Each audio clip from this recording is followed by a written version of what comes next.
నమస్కారం. మార్కెట్ను ప్రభావితం చేసే కీలక వార్తలను సులభంగా విడమర్చి చెప్పే మన విశ్లేషణకు స్వాగతం. సరే, ఇక ఆలస్యం చేయకుండా సూటిగా విషయంలోకి వెళ్ళిపోదాం. ఈరోజు మన ప్రయాణం ఎలా సాగుతుందంటే ముందుగా ప్రపంచవ్యాప్తంగా ఉన్న అనిశ్చితి ఏంటో చూద్దాం. ఆ తర్వాత ఇండియాలో ఉన్న పాజిటివ్ విషయాల గురించి మాట్లాడుకుందాం. అటునుంచి వార్తల్లో బాగా నలుగుతున్న స్టాక్సేవో లోతుగా చూద్దాం. ఇది ఖచ్చితంగా చాలా ఆసక్తికరంగా ఉండబోతోంది. సరే, ముందుగా ప్రపంచవ్యాప్తంగా ఇన్వెస్టర్లను కాస్త కంగారు పెట్టే విషయాలేంటో చూద్దాం. కొన్నిసార్లు ఇవి కొంచెం గందరగోళంగా అనిపించచ్చు, కాని మనం కలిసి ఒక్కొక్కటిగా విడదీసి అర్థం చేసుకుందాం. అమెరికా, ఇరాన్ మధ్య పరిస్థితి చాలా సీరియస్గా ఉంది. యుద్ధ వాతావరణం కనిపిస్తోంది. సైనిక చర్యలు తీసుకుంటామని బెదిరింపులు కూడా వస్తున్నాయి. దీనివల్ల ప్రపంచవ్యాప్తంగా ఒక రకమైన ఆందోళన మొదలైంది.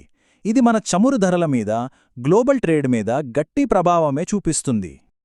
ఇక మరోవైపు చూస్తే అమెరికాలో రీటైల్ అమ్మకాలు తగ్గాయట. అంటే అక్కడే జనాలు ఖర్చులు తగ్గించారన్నమాట. ఇది ఆర్థిక వ్యవస్థ నెమ్మదిస్తోందంటడానికి ఒక సంకేతం. అయితే ఇందులో ఒక ఆసక్తికరమైన విషయం ఏంటంటే, ఇలా అమ్మకాలు తగ్గితే యుఎస్ ఫెడ్ వడ్డీ రేట్లను తగ్గించే అవకాశం పెరుగుతుంది. ఎకానమీని బూస్ట్ చేయడానికి వాళ్ళు ఈ పని చేయొచ్చు. అటు గొడవలు, ఇటు వడ్డీ రేట్లు తగ్గొచ్చు అనే ఆశ, ఈ రెండు కలవడంతో ఇన్వెస్టర్లు సేఫ్టీ కోసం బంగారం, వెండి వైపు పరుగులు తీస్తున్నారు.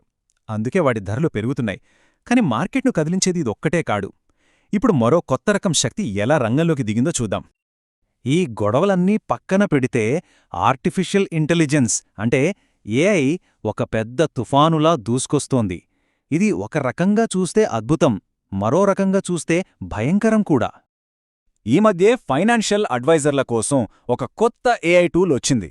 అది రాగానే వెల్త్ మేనేజ్మెంట్ కంపెనీల స్టాక్స్ అన్నీ ఒక్కసారిగా పడిపోయాయి. ఒక్కసారి ఆలోచించండి, మనం చేసే పనిని మనకంటే ఒక సాఫ్ట్వేర్ ఇంకా బాగా చేయగలదని తెలిస్తే ఎలా ఉంటుంది? దీన్ని బట్టి ఏ ఇండస్ట్రీ కూడా దీనికి అతీతం కాదని అర్థమవుతోంది. అయితే ఈ ఆందోళన కేవలం ఉద్యోగాలు పోతాయనే దానికే పరిమితం కాలేదు.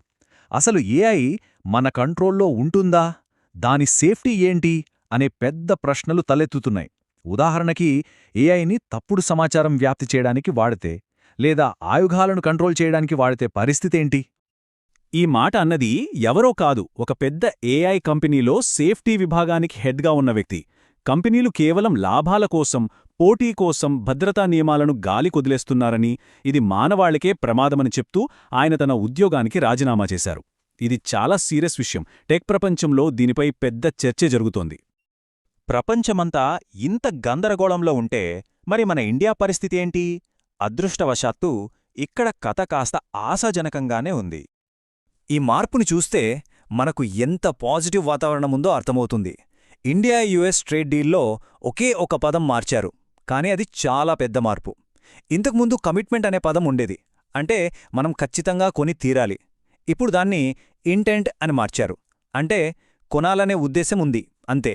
ఇది మనకు చాలా చాలా అనుకూలమైన విషయం. అంతేకాదు, ఆ ట్రేడ్ డీల్ నుంచి అమెరికా కొన్ని వివాదాస్పద వ్యవసాయ నిబంధనలను కూడా తీసేసింది. ఇది మన రైతులకు పెద్ద రిలీఫ్. దీనికి తోడు ఫారెన్ ఇన్వెస్టర్లు అమ్మకాలు తగ్గించారు. డాలర్తో పోలిస్తే మన రూపాయి కూడా కాస్త స్థిరంగా ఉంది. అన్నీ చూస్తుంటే మంచి రోజులు వస్తున్నాయనే అనిపిస్తోంది. సరే, ఇప్పుడు పెద్ద పెద్ద విషయాలు పక్కన పెట్టి అసలు యాక్షన్ ఎక్కడుందో చూద్దాం. వార్తల్లో నిలుస్తున్న కొన్ని స్టాక్స్, సెక్టర్ల గురించి మాట్లాడుకుందాం. ఇక్కడ కీలకమైన పాయింట్ ఏంటంటే, ఎంఎస్సి అనేది ఒక పెద్ద గ్లోబల్ ఇండెక్స్ అన్నమాట. వీళ్లు తమ లిస్టులో ఏ స్టాక్స్ను చేర్చాలి, ఏవి తీసేయాలి అని అప్పుడప్పుడు మారుస్తూ ఉంటారు.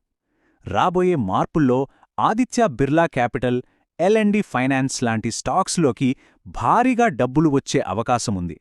మరోవైపు ఐఆర్సీటీసీ నుంచి కొంత డబ్బు బయటకు వెళ్ళిపోవచ్చు. మన ప్రభుత్వం డిఫెన్స్ రంగంలో ఒక పెద్ద మార్పు తీసుకురాబోతోంది. ఇంతకాలం మనం మేక్ ఇన్ ఇండియా అన్నాం, అంటే విదేశీ టెక్నాలజీతో ఎక్కడ వస్తువులు తయారు చేయడం. కాని ఇప్పుడు ఓన్డ్ బై ఇండియా అంటున్నారు. అంటే టెక్నాలజీ కూడా మనదే అయి ఉండాలి, రీసెర్చ్ మనమే చేయాలి. ఇది డ్రోన్సు, సైబర్ సెక్యూరిటీ లాంటి కొత్త రంగాల్లో మన కంపెనీలకు పెద్ద బూస్ట్ ఇస్తుంది. ఇక చివరగా మన దేశంలోని కొన్ని పెద్ద కంపెనీల రిజల్ట్స్ ఎలా ఉన్నాయో ఒక లుక్కేద్దాం. ఎవరు బాగా పర్ఫామ్ చేస్తున్నారు, ఎవరు కొంచెం వెనకబడ్డారో చూద్దాం. మహీంద్రా అండ్ మహీంద్రా అదరగొట్టింది. వాళ్ల కార్లు, ట్రాక్టర్లు రెండూ బాగా అమ్ముడయ్యాయి. లాభాలు కూడా భారీగా పెరిగాయి. దీన్ని బట్టి మన గ్రామాల్లో, పట్టణాల్లో కూడా కొనుగోలు శక్తి బలంగా ఉందని అర్థమవుతోంది. అపోలో హాస్పిటల్స్ కూడా చాలా మంచి ఫలితాలు చూపించింది.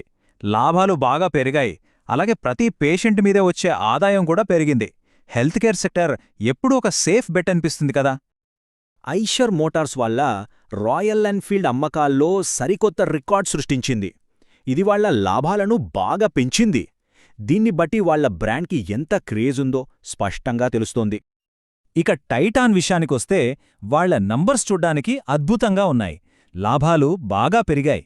కానీ వాళ్ల మేనేజ్మెంట్ ఒక చిన్న మాట అంది: బంగారం ధరలు పెరగడం వల్ల నగల డిమాండ్ కొంచెం తగ్గిందని. ఆ ఒక్క మాట మార్కెట్ను భయపెట్టింది. వెంటనే స్టాకు మీద ప్రెషర్ పడింది.